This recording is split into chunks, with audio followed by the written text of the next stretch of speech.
Welcome to all BA first semester first students.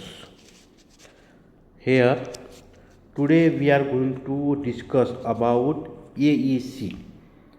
AEC means full form of AEC is Ability Enhancement Course, and for first sem compulsory English subject is prescribed here. So here we have to firstly see syllabus. Syllabus is important, and this is a compulsory subject to all students. Those students are going to learn in semester first. So here see about syllabus. Syllabus बघणं खूप important आहे, कारण ASC हा विषय सगळ्यांना compulsory आहे. So here this paper is divided in two parts. Number one is theory and number second is internal assessment. Theory is for 50 marks and internal assessment are for 50 marks. So both are means same 50-50. 50 marks आहे तुम्हाला. थिअरीचा paper तुम्हाला 50 मार्क्सचा येईल, आणि जे assessment आहे तुमचं, जे internal assessment आहे, तर ते तुमचं 50 मार्क्सची. In internal assessment you have to write assignment. After that means attend class properly, also means do activities as per given teacher properly. After that present seminar, competition, etc. activities you have to do. So that is both. It is called also continuous internal evaluation. म्हणजे internal असेसमेंटला काय म्हणतात? Continuous internal evaluation. ते आहे तुमचं 50 marks. Okay. तो hair means two means chapter or prose are prescribed in syllabus. So that is easy. Means this subject is so easy. Only there are 2 chapters. तर तुम्हाला एकदम सोपी आहे अभ्यास करण्यासाठी, काय एवढं कठीण नाही आहे. Number 1, on the conduct of life by William हॅझलिट.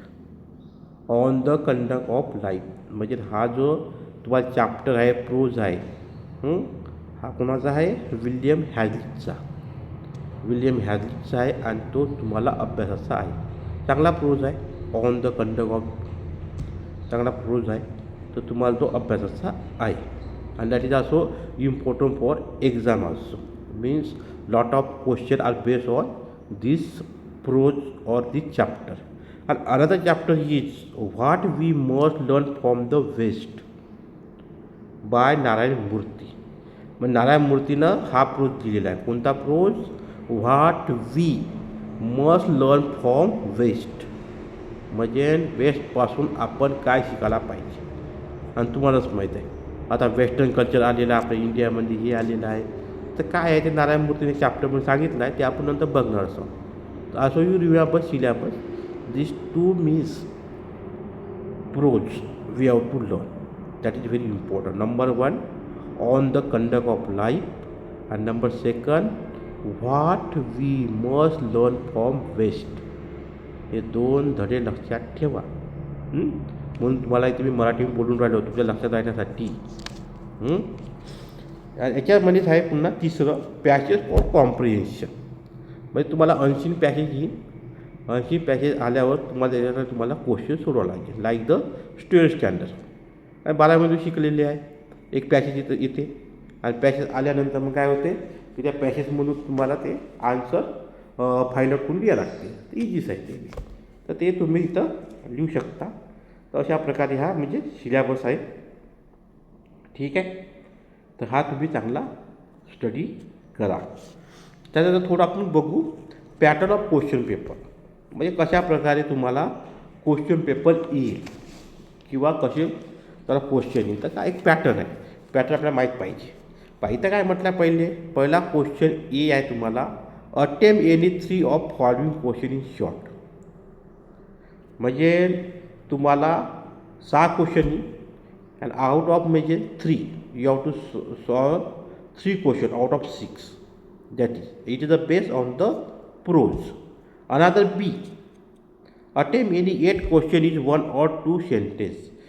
So there are the means 10 questions are asked and you have to solve only 8 question. Very short answer question. म्हणजे तुम्हाला एका वाक्यात उत्तर लिहा असं तुम्हाला ते क्वेश्चन सॉल्व करायचे आहे. That is also easy, no problem. Next आहे क्वेश्चन 2A. तर here fill in the blanks with the correct form of the verb given in bracket. So that is based on the grammar.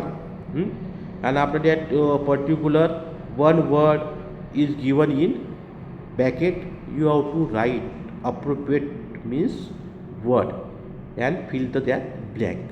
जो तुम्हाला word दिला असते त्याचं तुम्हाला appropriate हे करायचं आहे. जे असेल ते तुम्हाला टेन्स असेल हे असेल तर टेन्समध्ये व्यवस्थित करायचं आहे आणि तो जो शब्द आहे बरोबर लिहायचा आहे. तर हे तुम्हाला ग्रामर बेस आहे. नंतर बी आहे त्याच्यामधलं two B also base on the grammar also. Two B there's no also problem. Okay,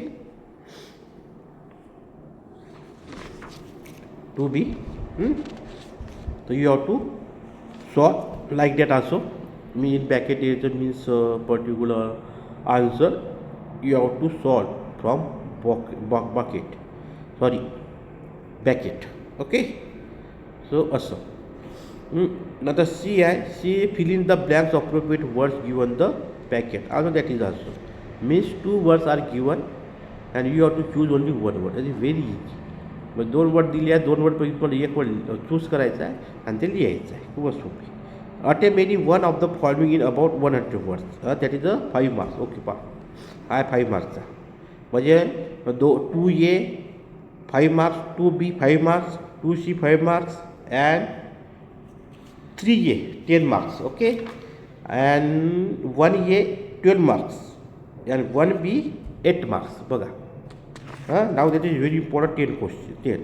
मग तुम्हाला 100 वर्ड्स पण लिहायचं आहे like that means essay type topic नाही तुम्हाला टॉपिकहून तुम्हाला 100 वर्ड्स ते लिहायचं आहे आन्सर. असं आहे ते. And last is unseen passage. Read the following passage carefully and answer the following. म्हणजे पॅसेज वाचायचा आहे आणि पॅसेज वाचून you have to solve the question and through passage from passage. Means you have to find out the answer from passage. That is very important. So you read carefully passage and you solve. So that is a means syllabus as well as exam pattern. Both are. So here we discuss both. So you remember, and after that we will learn detail day by day or next lecture like that. So you also remember carefully and you solve all this thing properly. Okay, thank you.